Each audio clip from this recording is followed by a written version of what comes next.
Good evening, everyone, and welcome to another edition of Netters Network Thursday Things, where I have a very special guest waiting in the green room to come out. But before I bring him on and introduce him, let me introduce to you my co-host, the love of my life, that guy at the end of the bar, Troy Pacelli. How you doing tonight, sweetie, and what are you sipping on? I am doing better now, thank you, because I am sipping on a Rockstar Pure Zero energy drink. Which I believe is your third one today. This is not a sponsored. This is not a sponsored stream. Just sharing what I'm drinking, what I like.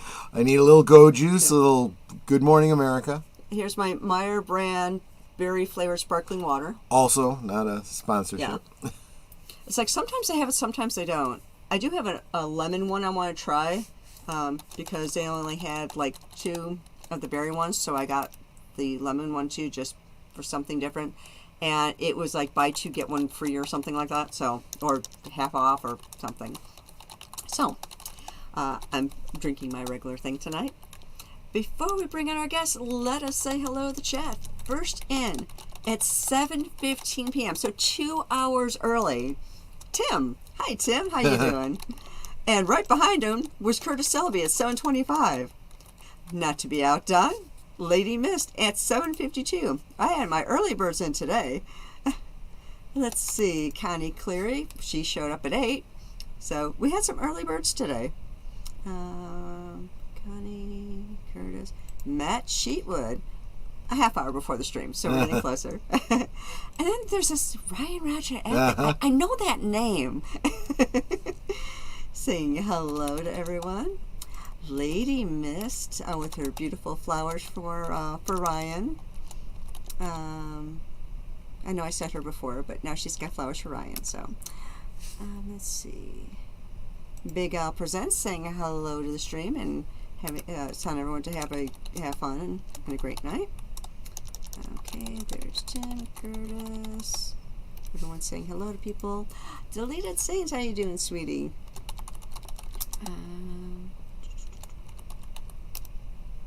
Did I say Matt Sheetwood? If not, here's Matt Sheetwood. Subscribe now. Thanks. Oh, he subscribed to Ryan. Let's see. John is in the stream saying hello to everyone. JPRPH1, how you doing, sweetie? Jessica Hardo. Hey, sweetie. Who's that last call with Troy Pacelli? You know, this guy's always flirting with me. Little bit. For the past 30 years. Yeah, you better keep flirting with me for 30 more years, at least. There's some other names in here. Here we are. Enigma Severus, how you doing, sweetie? And I'm slowly going down.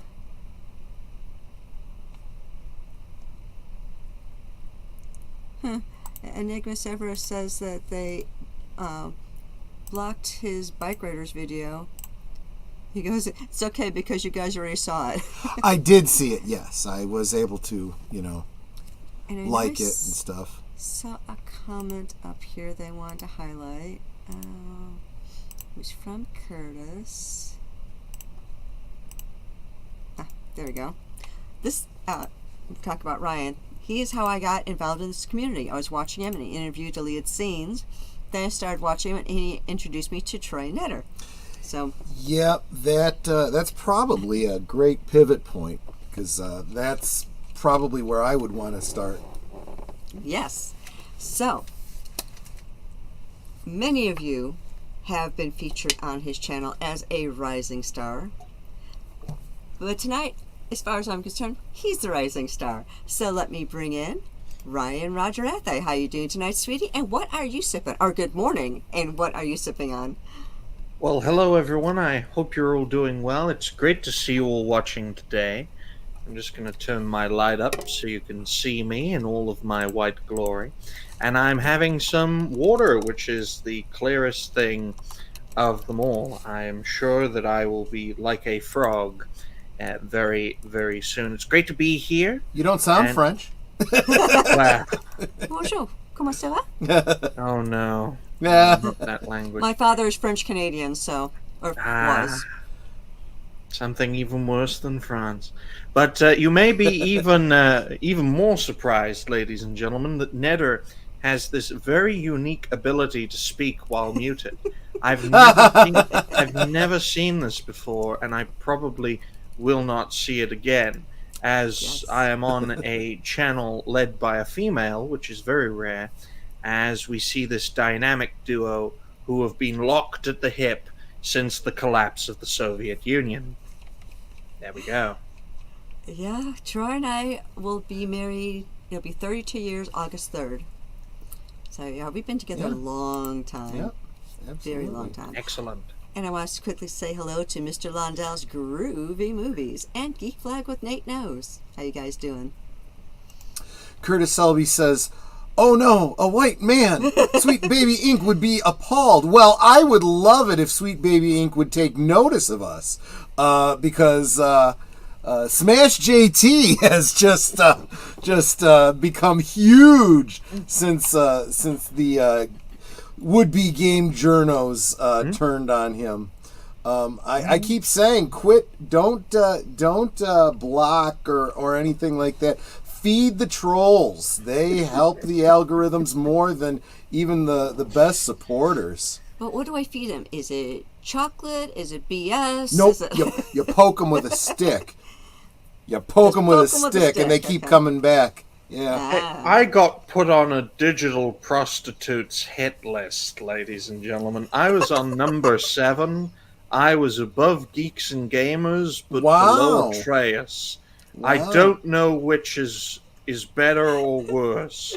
Being above a great group of fine fellow creators or being below a black man. I take my positives with my negatives in that respect. But it's very good. From what I've been hearing, apparently being at the center of an internet crap storm is not a lot of fun. At least that's what Great Randolph recently said. So that's what I'm hearing. Yes. Smash. I was aware of Smash JT for a good few years ago, and I enjoyed what he did as a content creator then. And for this whole situation to bring us together to have a good talk recently, whether it's on reality based or whether it's on hypnotic Saturday night hypnosis, it is good to see that highlighting the problem with popular culture, in this case video games, and by definition from that, video games journalism, it's tried to bring more and more fine folks together, and I think that is a fantastic achievement that could only be achieved by progressive people who aren't really people because they're progressive. So there you go. I do feel like, and that's probably a great segue into you and your channel and what you're all about. Yes. Building community. You kind of your whole shtick, was definitely featuring you were in a way like a marketing cheerleader for so many channels, small ones, big ones, whatever. And I had said, I'd shared this with you many times. It's kind of how I started too, a little bit. A little bit, I would be, hey, I like these channels, so if I like them and you like me, you'll probably like the channels I like. Yeah. But you really, you took it and ran with it like you were YouTube or streaming marketing, for channels and whatnot.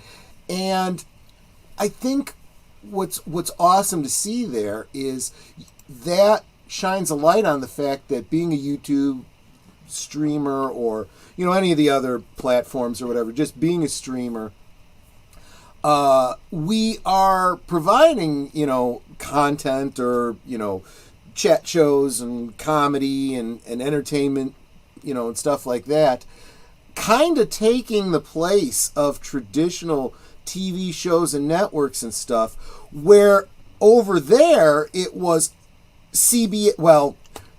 BBC One against BBC Two against BBC Three against ITV. Over here, it's ABC versus NBC versus CBS versus all the cable channels, etc. Yeah. It's not a zero-sum game for streamers. If I am doing well and I see a channel like Reality Base and I'm like, hey, you know, if you like me, go check out his channel too. It doesn't take anything away from me. Huh. You know?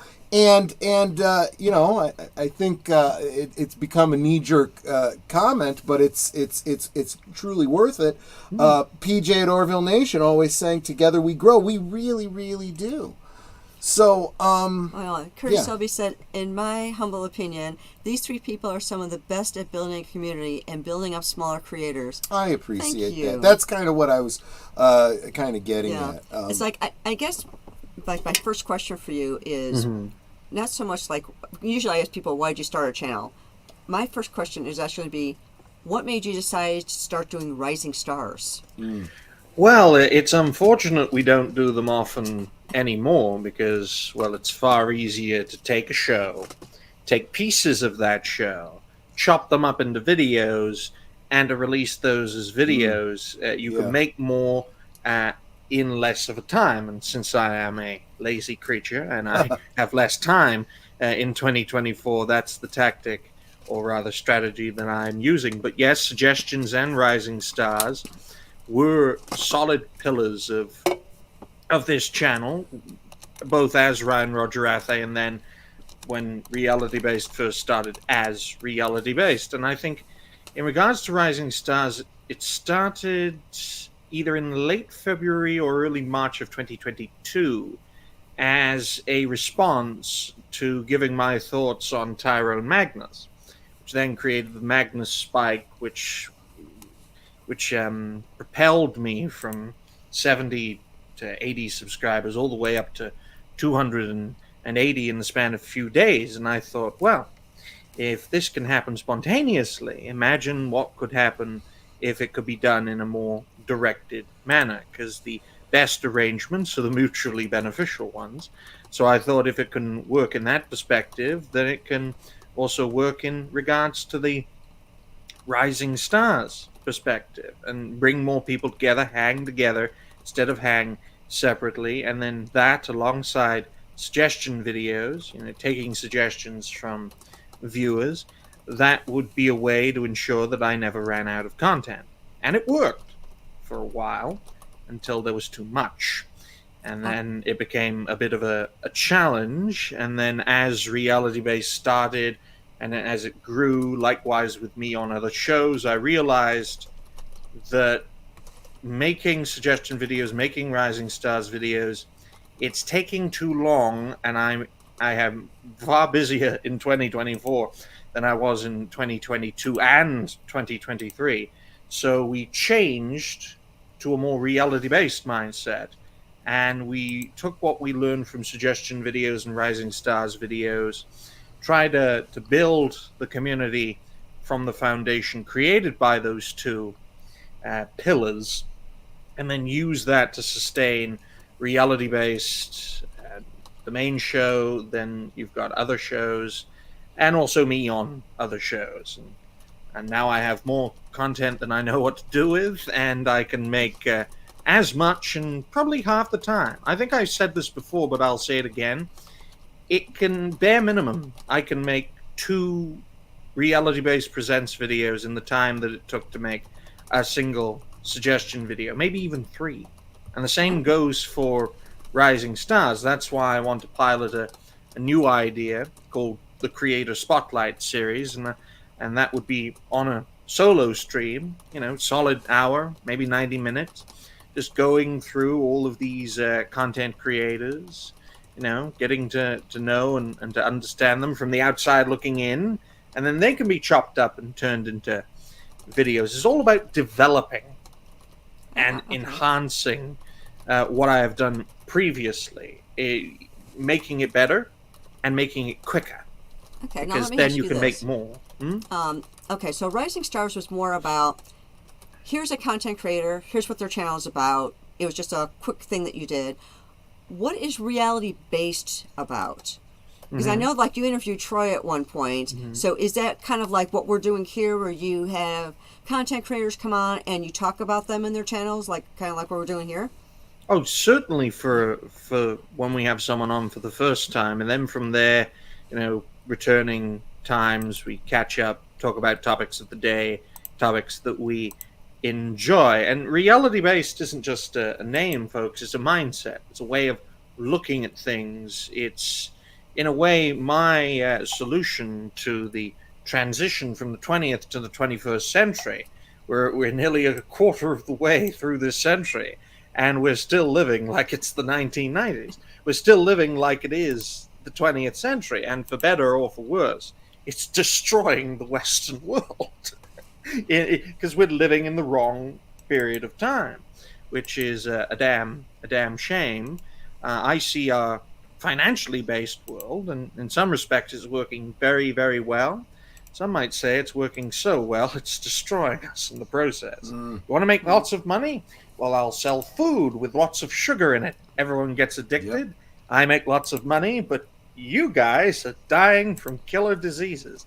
That's an example of a financially based world working so well that it's actually destroying us. That's only one example of many. That's why I personally believe in a reality-based future, which is really people-focused, especially in an age of technology, especially in the age of alternative media, and an age that's not just post-industrial, but also post-services. So the days of a financially based world, I think, are coming to an end, and that's why the top people want us to live in a world where you own nothing and be happy. That's their vision of the future, whereas mine is a more people-focused, reality-based future that still has a place for freedom of enterprise, freedom of association, freedom of speech, opinion, expression, but it's not the sole focus.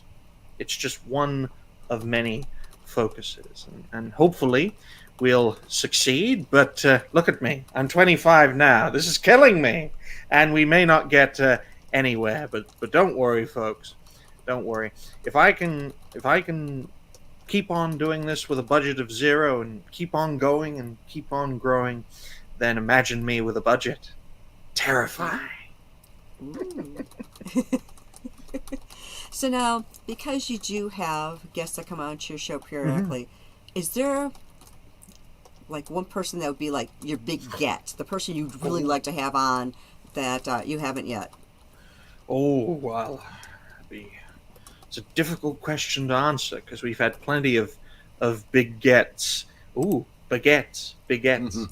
We've had plenty of big gets since reality-based started in mid-September of 2022. We've had 170 episodes of the main show, 100 for season 1, reality-based, and 70 so far for season 2, which is reality-based extreme. We've had we're getting close to 100 reality-based shows from many different topics, from entertainment to movies to music, gaming, politics, comics, to name but a few. So we've had quite a few hundred shows.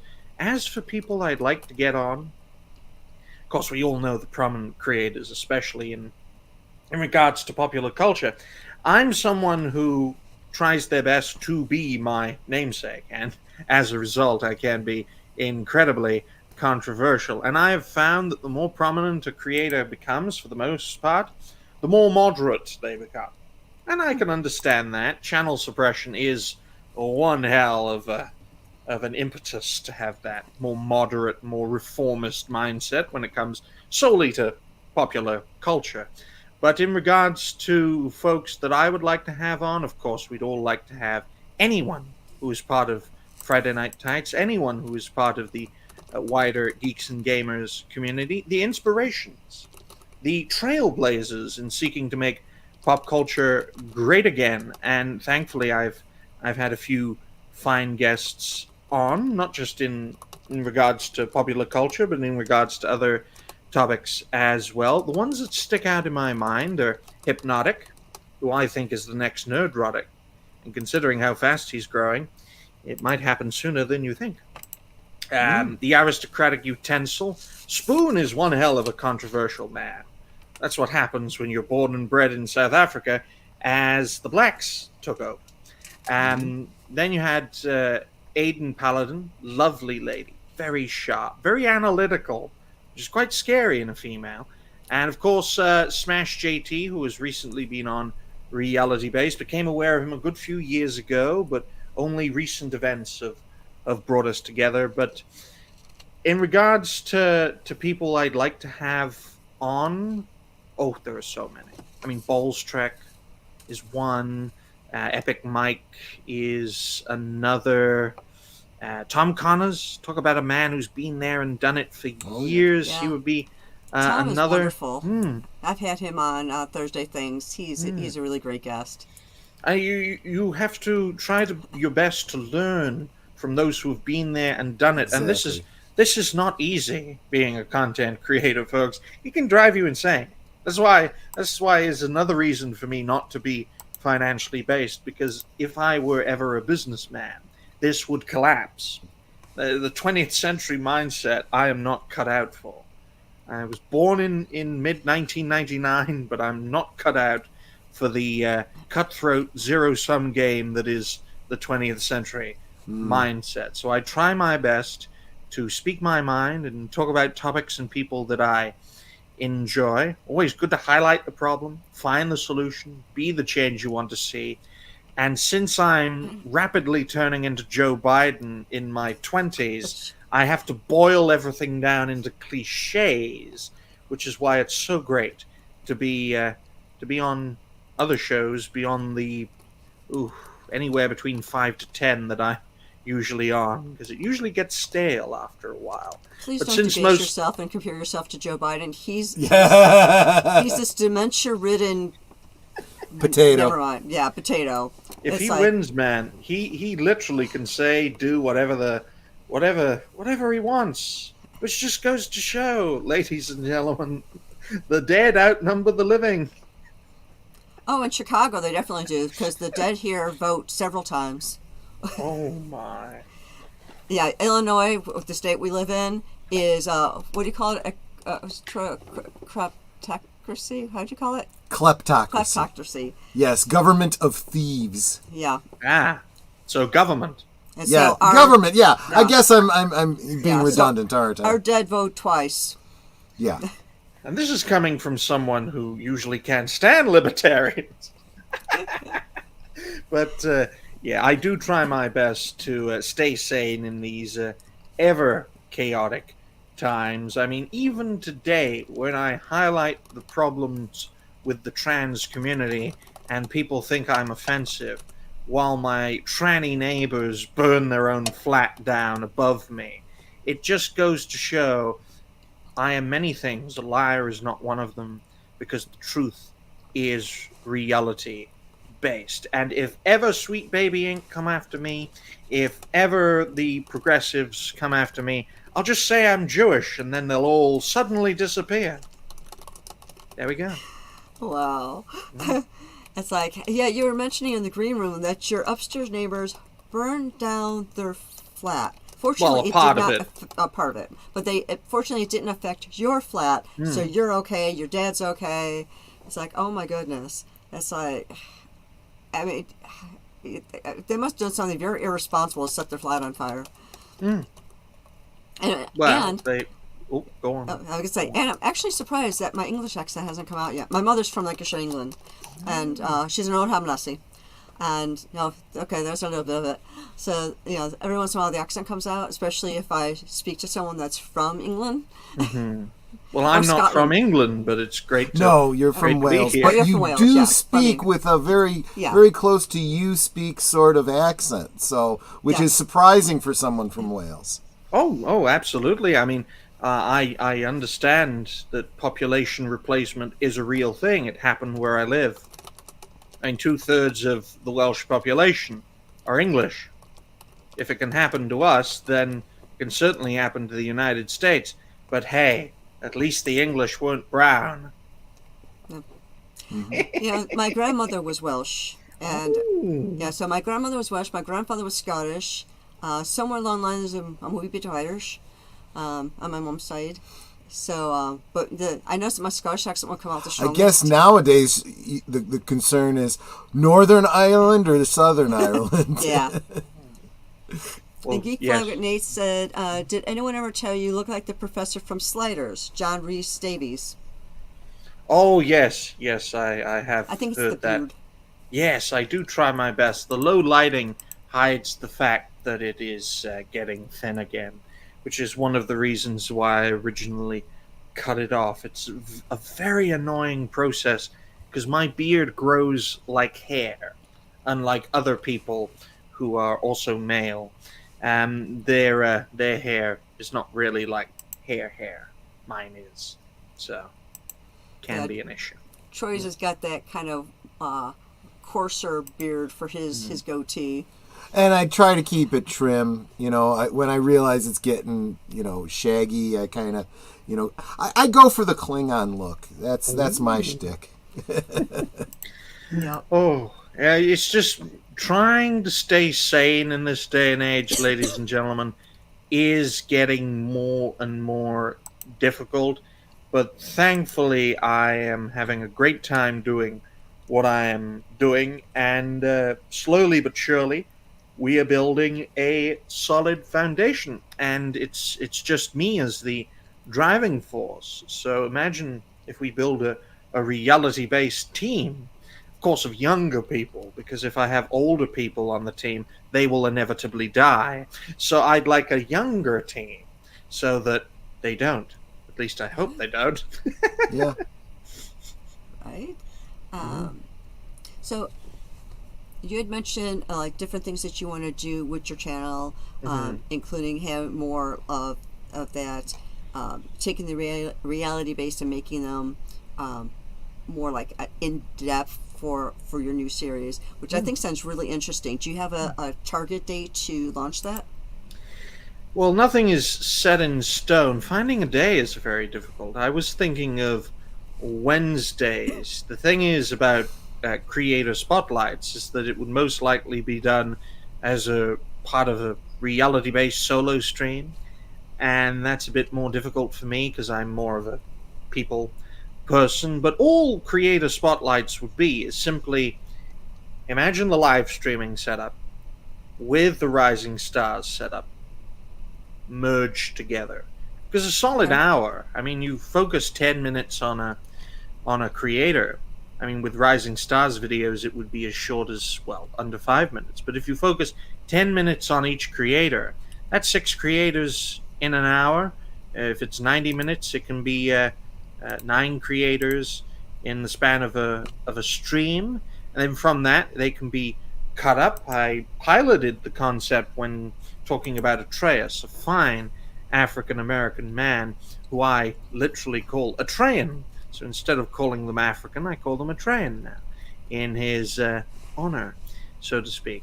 So the concept can work. It's just a question of finding the right time, finding the right day, and, finding the right structure to put that in with the Reality Based Presents and Reality Based Presents with me on other shows' videos, because there's quite a few. It's something worse than not having enough is having too much. Americans should attest to that. You have a massive obesity rate. Yeah. Oh yeah. Yeah. Absolutely. It's not in small part because of the way we manage food here. The highly processed, way over sweetened, over sugared, putting a greater emphasis on preservation and shelf life over the lives of the people ingesting the food. What's ironic, well, it's not when you really know what the real purpose is, but it seems ironic that you have these 3-letter agencies in the United States, the FDA, USDA, all of these agencies that manage and control the foods we eat, what we are allowed to eat, what we're not allowed to eat. If a big corporation made it and we've blessed it through the grace of government, it's healthy, even though it's killing you and making you obese and causing you diabetes. But oh, heaven forbid you go to your local farmer who's selling raw milk. That's not pasteurized. You can't have that, even though there's never been a single complaint and never been an E. coli outbreak from them. You know, I just, I'm sorry. Once I get started on these things, I you know. Milk. Mm-hmm. Yeah. Oh. I mean, and then there was always, do you want to supersize it? Yeah. And that's when they used to actually make the burgers a decent size. Now, if you go buy a hamburger in the U.S., the burgers are as thin as this piece of cardboard, which shocked the snot out of me because I hadn't eaten a burger in a long time. Then we were out somewhere and I'm like, oh, let's stop at Steak and Shake, one of the restaurants I used to really love going to, and let's get a burger. And, yeah, because they used to have these really great garlic burgers. So we go in there, everything is so different. Instead of it being the way it used to be, kind of like a sit-down restaurant, where you would go in, they would seat you, then they'd come and take your order and everything. Now as you go up to a kiosk to order, and the burgers were as thin as cardboard. I'm like, this is a burger? I'm paying how much for this? You know, and the prices also went up too, so it was kind of like, what? You know. So I figured, okay, maybe it's just this restaurant being chintzy and cutting back. Until we went to a different restaurant, totally different chain, because we happened to be out, and same thing. The burger was paper thin, and I'm like, are you kidding me? I'm not eating burgers out anymore. It's like, for what I'm paying, I should actually get some meat on my burger. You'd be very surprised actually getting meat in a burger in this day and age. Also, in regards to the United States, I'm amazed that you went into a fast food chain and, well, people were not fighting to the death. Yeah. Oh, yeah, it's like, when you go into any fast food place now, you order from a kiosk. You don't even go up to the counter and order from a person. You put everything into a kiosk. And they actually have, and pardon my language here, they have the balls to ask you if you want to tip. It's like, for what? What are you doing that you warrant a tip? Yeah. Hey, kiosk thing, you're the most reality-based thing in here, and you're going to rob the financially based futures of everyone else employed in this store soon enough. So good on you, kiosk. Here's $1 tip to maintain your touchscreen. Yeah, it's like, you are doing nothing to serve me. You got, some guy in the back slapping a couple of ingredients together, which takes them all of 4 seconds, because literally, throw it on the bun, throw the things on top, put the other bun on, wrap it up, you're done. It's like 4 seconds, 10 if they're going a little slow. And I'm going to tip you for that? No. Yeah, the tipping culture in the U.S. is way out of hand. I don't mind giving, tips are not a right. They are a gift if I choose to give it to you. But the tipping culture in the U.S. is they demand tips. And if you don't give someone a tip, they're like, you stiffed me. No. I don't get tipped for my job. Why do I tip you for yours? Yeah. No one gives me a tip for completing my orders or whatever it is I have to do that day for my company. Why am I giving you a tip for doing your job? What's your equivalent of a silver coin?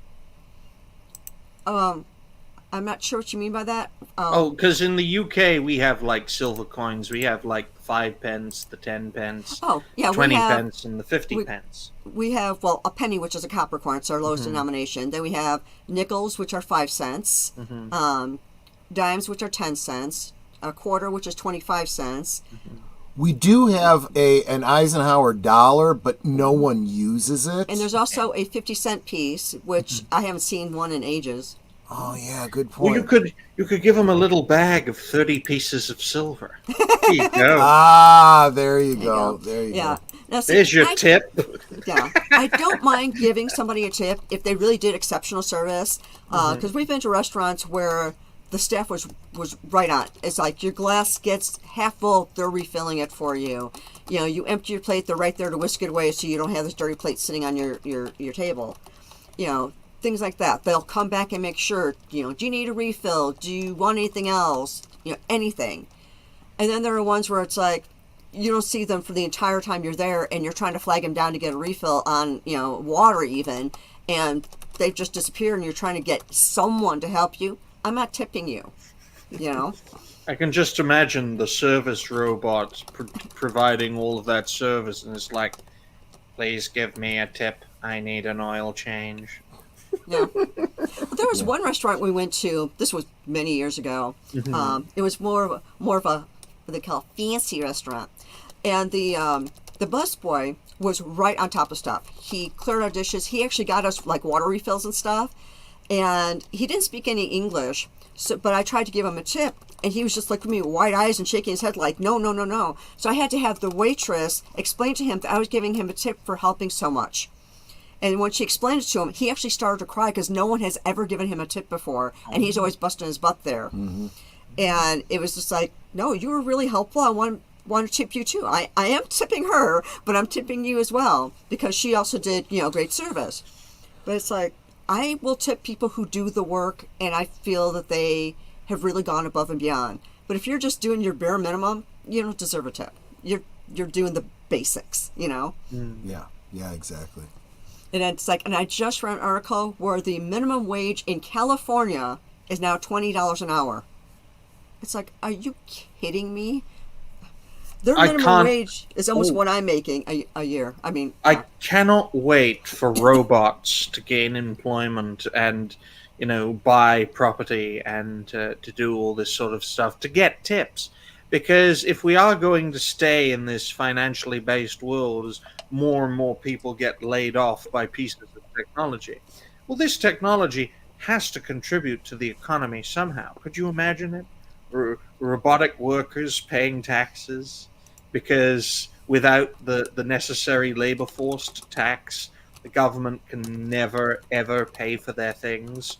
So as more and more people leave the workforce and are replaced by machinery, then, well, without the labor force to tax, you're pretty much screwed as a government within a financially based world. So I look forward to the day where nuts and bolts, pay taxes. now, do they have such a thing as minimum wage where you're at? Oh, yes, yeah. I mean, the United Kingdom had a minimum wage, I think, as far back as the 1990s. One of the main reasons for that was because in the 70s and 80s, there was a lot of strike action going on because trade unions wanted to make sure that their workers got a living wage in an age where there wasn't just no minimum wage. An employer could just employ you for any amount that they chose. That's why British trade unions were very strong in that era. So in a way to placate them with a new Labour government in the late 1990s, we had the minimum wage as a sort of compromise. Of course, a lot of businesses were against it. A lot of them are on board now. It's just the biggest problem with the minimum wage is that it, on its own, it's not that big of an issue. But added on to all the other restrictions, it can make it very difficult for enterprises to, continue and grow. That's why you've got one force that believes in, low interference and another that believes in high interference in regards to businesses and enterprises. But yes, the UK has had it for a very long time, and I don't see it going anywhere, or away rather, anytime soon. Yeah, part of the problem is that minimum wage was never meant to be a living wage. Right. It was more for like students, retirees to earn a bit of extra cash. It was never meant to be a living wage. You want a living wage, you get, if you'll pardon the expression, a real job. Right. You go work in the corporate sector or whatever. And I mean, many, many years ago, I started off as a receptionist, and I was getting, at that time, was considered to be decent salary for the time I was working there. And now as I've been working. Of course, my salary has gone up quite a bit since then. So, now I'm making a decent wage for what I do. I work for a company that does IT certifications, and for my portion, I think I'm making a pretty decent salary. And I know when I have my next review, which will be January of next year, it's going to go up again. And it's going to keep going up every year because the reviews they always give you a, I usually get like 4% is our high at our company. So I usually get that 4%.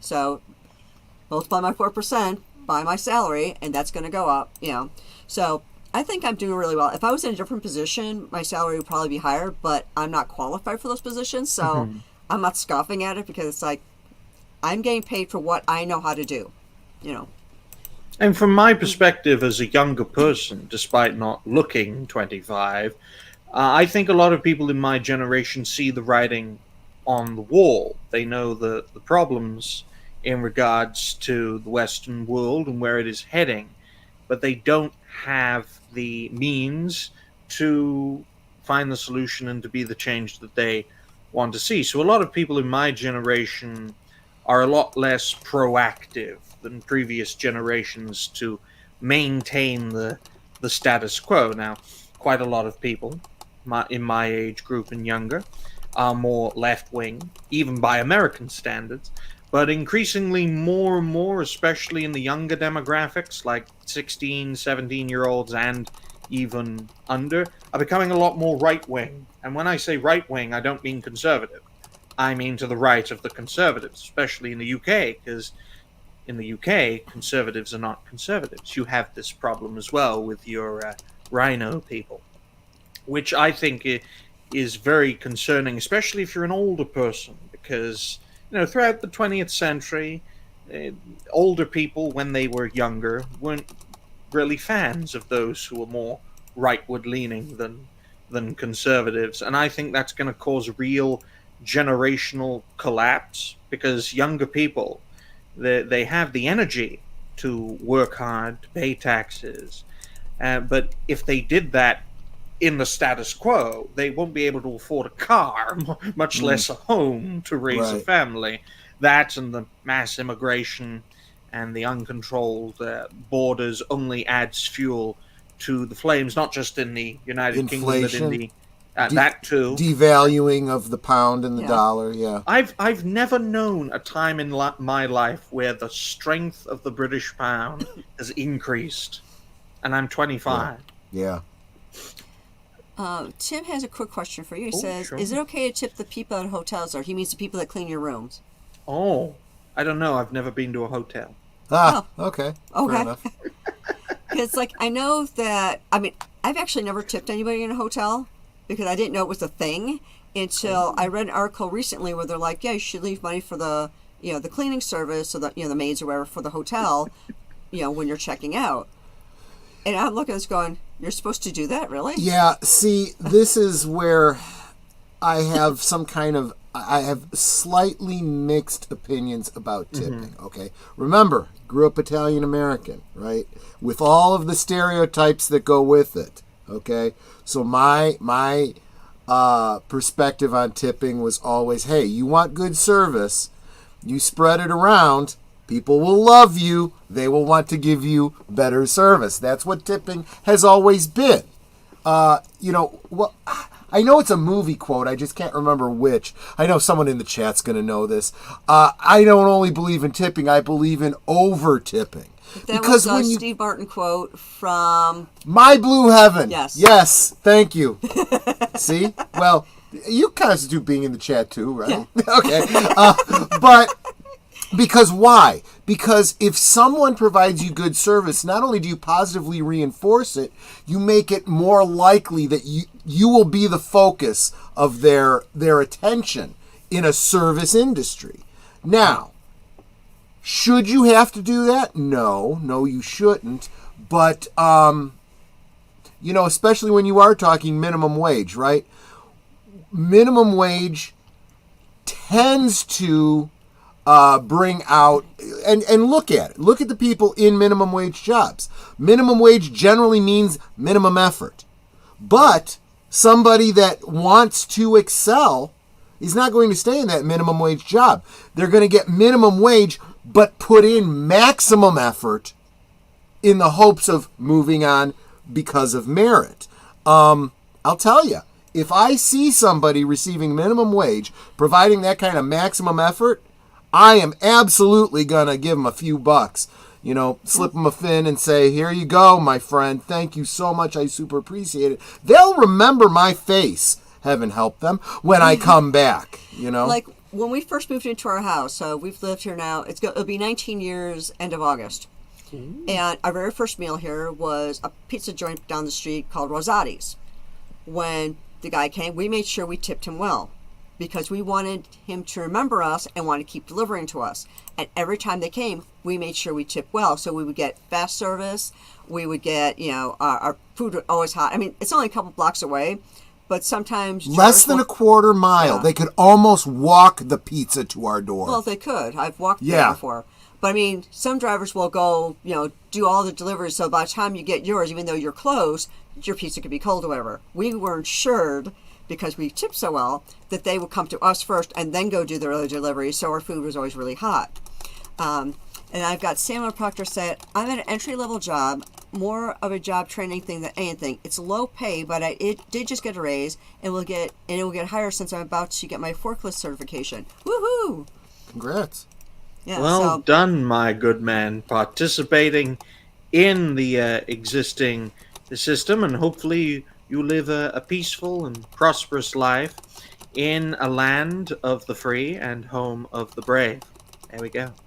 Mm-hmm. Oh, this is interesting. Geek Flag but Nate said, do you know the origin of tipping was only for establishments you regularly frequent, where your server was someone you knew as a regular customer? See, and that's kind of like tipping, here on YouTube, right? The super chats, the super thanks, all that kind of stuff.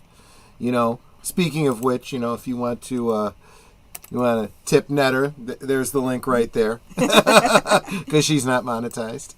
Yes, all out of Malibu rum. Yes, I screwed up. I bought Bacardi. And it tastes nasty. I'm sorry. Look. I know this is a Friday topic. I will just mention this real quick. If you are going to bother drinking, or really anything you enjoy, okay, spend the money for the good stuff, or don't do it at all. Okay, saving a couple bucks to get the cheaper thing, not worth it because you won't be satisfied. Especially if it has a different taste. Bacardi has a far, far different taste than Malibu rum. With Bacardi, to me, it tastes like rubbing alcohol. It's like, no. Give me my Malibu. My Malibu, I taste the coconut along with the rum. It's really nice, sweet and mellow. But yeah, don't like the Bacardi. So yeah, if you want to buy me some Bacardi, I accept tips. Why are Americans so obsessed with things that are literally designed to kill them? Well, I don't drink that often, but if I'm going to enjoy an alcoholic beverage, I want to actually enjoy the alcoholic beverage, so Malibu. The thing about alcohol is, and I'm not, this is not joking. This is going to sound like joking, but it is medicinal. It really is. Obviously, as with anything else that can have a positive impact, too much of it is not a good thing. It can become addictive. Most people who drink excessively on a regular basis are self-medicating. But in small quantities, it's actually great for the heart. It can be, as part of a balanced diet, a proponent for good gut health. It can be good for blood pressure if used correctly. It can keep you, chill and relax and make you easier to get along with. That's my purpose in drinking on Fridays. But you're absolutely right. Everything that is done in excess is potentially bad, right? Yes. People tell you carbohydrates, they're bad. No, they're not. They exist in nature for a reason. But anything in excess, especially when you don't need it there, it's very, very bad. Anyway, sorry, that was just No, it's fine. my the United defense of my vice. the United States is one of the few places on Earth where, for a time, outside of the Muslim world, of course, where it became illegal to, well, drink and sell alcohol in one of the most, by today's standards especially, one of the most surprising efforts seen in the early 20th century by an alliance of health and religious groups. Try getting that alliance in this day and age to rid the United States of alcoholism. And it's a perfect example of good intentions having horrendous results. The implementation was terrible, and unfortunately, governments never learn. They never learn. They go after an object rather than addressing the underlying problems. Right? If you want to stop alcoholism, you don't ban alcohol. You find out why people are becoming alcoholics and address it. Just like so many, again, this is going to be a little bit foreign, unless you're from the United States, the idea of gun ownership. You know, the guns don't kill the people kill the people. Taking the guns away is not going to stop the violence. You've got to address the crimes. When someone commits a crime, owning the gun should not be the crime. The murder should be the crime. So take that focus on that, put that criminal away, and make that the deterrent. Because you take the tool away, they'll just find a different tool, right? I'm just reminded by the old Yamamoto, I think it was Yamamoto, quote about, why invading America is impossible because there's a gun behind every blade of grass. And then I thought to myself, because I've said this before, I think it was on Rogue Entertainment, well, it's a good thing that the foreigners breed like rabbits then. There won't be much grass around by the time they're done. And I'd like teasing Americans because, well, I think you guys deserve it. You conquered one century. It's very rare to conquer two. Just letting you all know. I mean, that was, that was the original idea behind the Second Amendment was, we don't want a standing army. We want every individual to have a sovereign attitude towards their own property, their home, their state, their country. Every man and potentially woman and child defending the homeland. The idea of foreign wars was not something that our founding fathers ever intended. They never intended there to be a standing army to go over to, I don't know, Addis Ababa and set up a military outpost. That was not what this country was originally meant to be. Unfortunately, kind of got away from us. But real quick, I want to say hi to Sashi. Hey, Sashi, welcome. That's why I think of many great ideas for stories. One was America's past taking on America's present. Yeah. To control America's future. And then I thought, great name for a title, Rebirth of a Nation. Because the world's first Hollywood film was Birth of a Nation. So I thought, what would be an interesting title? Rebirth of a Nation. Where America's past, through the power of a magical orb, which gives life to that which is past.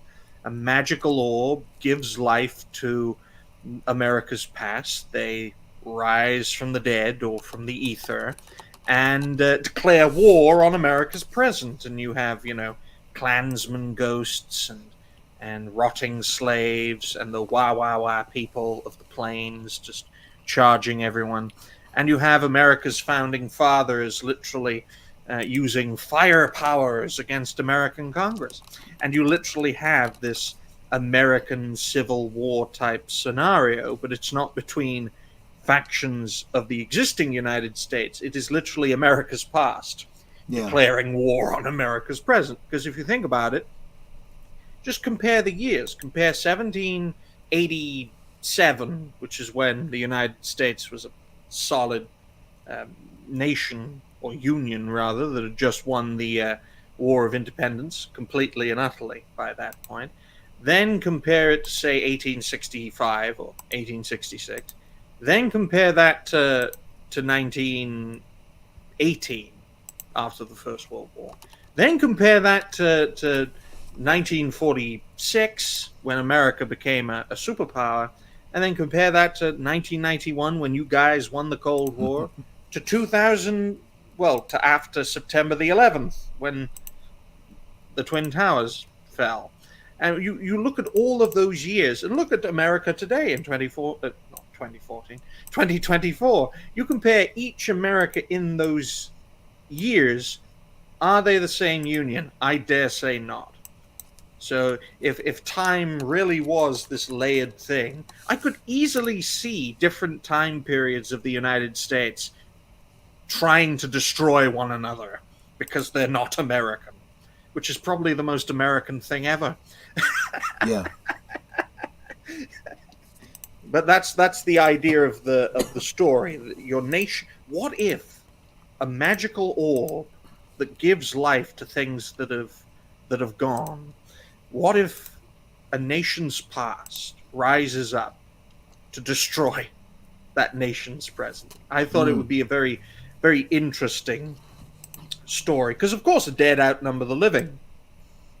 So if something manifests them to rise, that would be very scary stuff. Yeah. Let's go back to the robots. I'll take a robot. Yeah. Oh my.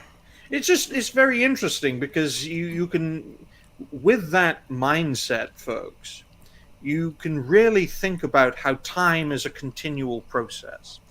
And it all only goes forward along our current thought.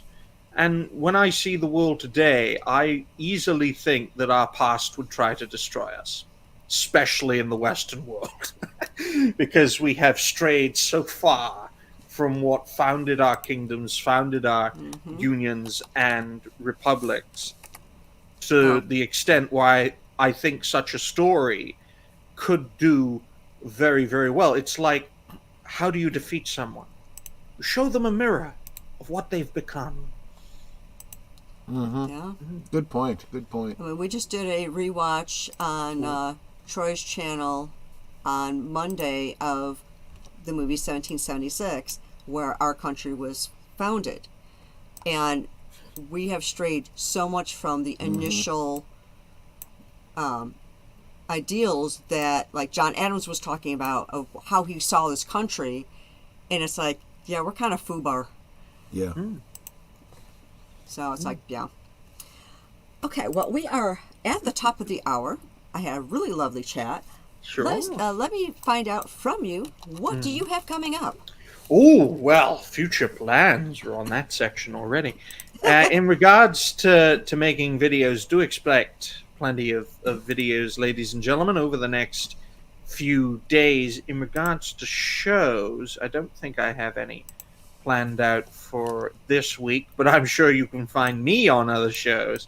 Yes. I'm like a regular on, I think, 5 now, which is quite a lot. It's not what you know, folks. It's who you know. And it can get pretty dicey, especially when you're trying to be profound, because there's nothing more dangerous than giving Americans a mirror, because they might smash it and you in the process. But I do try my best to be as diplomatic as possible. But try your best, ladies and gentlemen, to keep on going, because only then will you have the means to keep on growing and hang together. Otherwise, you will be hanged separately. There's plenty of lampposts out there. Yeah. That is true. And in the movie 1776, I think it was John Hancock who said that if we don't hang together, assuredly we will hang. Oh, it was Frank. Oh, right, it was Franklin. He said if we don't hang together, we will most assuredly hang separately. Yep. Troy, what what is going on tomorrow night on Last Call? Tomorrow night on Last Call, very, very special guest and friend of the channel. Friend of the channel from all the way back in the beginning. Big Al of Big Al Presents will be joining us as a subject matter expert, and possibly also joining us, Nick, returning from Beyond the Hub podcast, who is also a subject matter expert. We'll be talking cryptids. Bigfoot, Nessie, the Mothman, Chupacabra, all that sort of thing. Just because, why not? We've done a couple episodes about urban legends. Yep. Let's talk about cryptids. Should be fun. And of course, they all exist because they've been seen. You know, of blurry pictures. of all the urban legends that we talked, and this is why I kept cryptids separate, was because of all the urban legends, cryptids are the most of them are the most plausible, right? This idea of some sort of animal or creature that, may exist, that has been spotted, that we don't have evidence of yet, may be out there. It happens all the time. There's so many examples of animals that were legendary until eventually they were discovered, and suddenly, oh yeah, this is a new kind of ape, or this is a new kind of bird, or whatever. Read the question or the comment that's up. Oh, okay. Oh, you don't have your YouTube's up? I'm on multiple tabs right now. What if Bigfoot really is just blurry? Yeah, exactly. Well, That's exactly right. You have to understand, folks. Monsters stay in the shadows, but once they come out of the shadows, you better be ready. Maybe they're aware that there's a gun behind every blade of grass. That's why they stay in the shadows. But imagine if the imagination was a power source. Now, that's one thing none of us would be able to stop. Not even with 18,000 nuclear weapons on planet Earth could we stop the power of imagination. It's funny that you bring that up, Ryan, because another thing we've got coming up every Tuesday over on Deleted Scenes channel, Netter and I co-host along with Aged Boomer on his channel, live from Sparkwood and 21, taking a look at, right now we're doing rewatches of episodes of Twin Peaks, and talking about what I think is becoming more and more a narrative about exactly what you just described, the idea of what happens when reality manifests because of your belief in it, or a collective belief in it, or dreams becoming reality, at least for you. That's kind of what that kind of a story is. Welcome, Maria, with Tea and Telly. Maria! Hi, sweetie. Good to see We're you. just wrapping up, but I'm so happy to see you. Maria is one of my favorite people. It's like I adore her. And I gotta say, a proper high school. And Curtis says, sorry, my sister called. Looking at the chat, we were talking about the possible fall of civilization, the robot overlords, and now cryptids. I miss all the cool stuff. Yeah, that's why I said he can rush. You can always rewind. Yeah. And you were talking about Big Al before, so on Saturday, Big Al on his channel will be showing. I can't talk.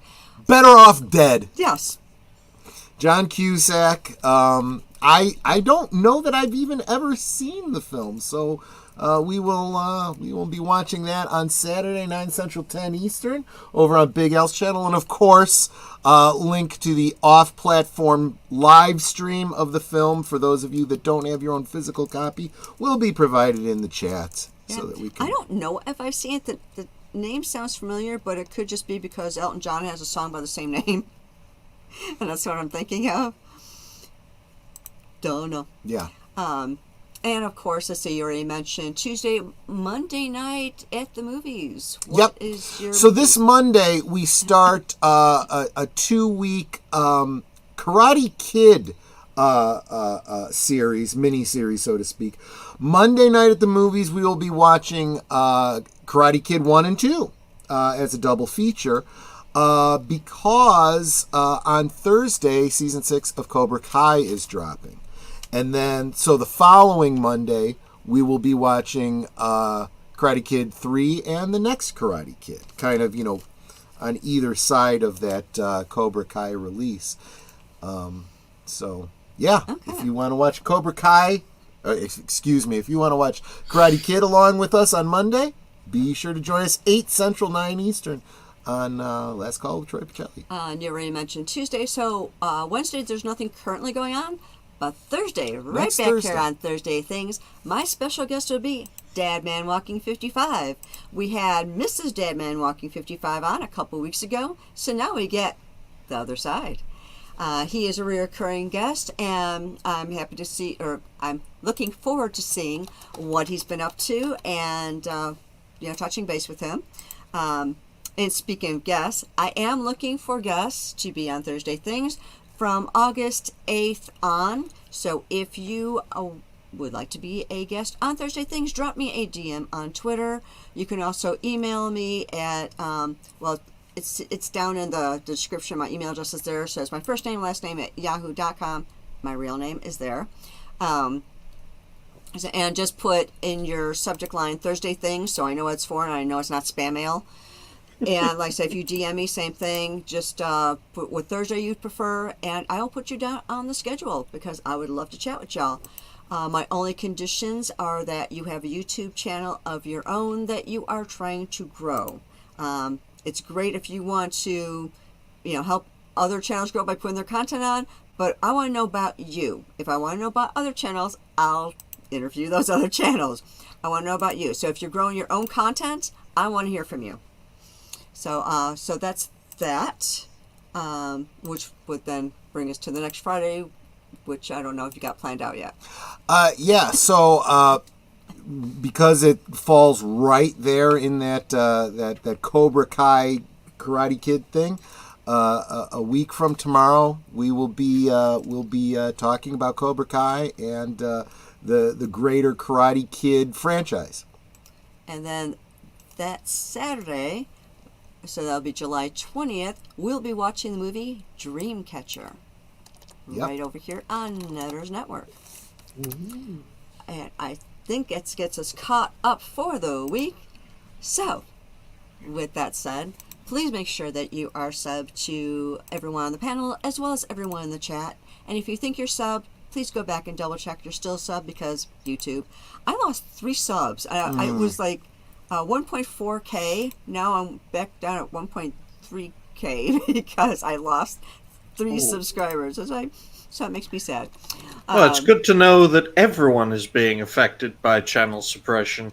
I've talked to at least a dozen creators so far in this July, and everyone seems to be facing the same kind of pressure. And that's the main advantage of knowing lots of people.